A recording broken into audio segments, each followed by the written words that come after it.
Assalamu alaikum. Hey guys, welcome back to my another video. In this video, how to outline text in Photoshop with no fill.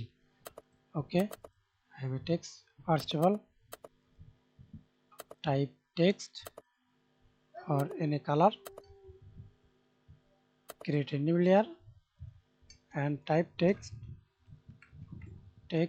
Okay,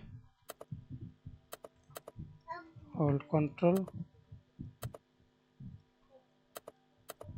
T.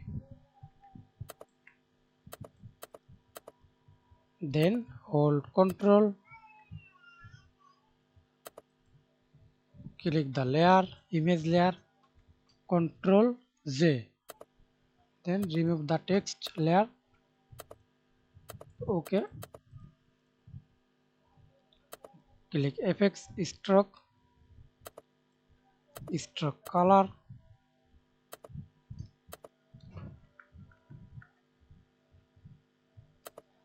Okay, thanks for watching video. Please subscribe to my channel, like, comment, share.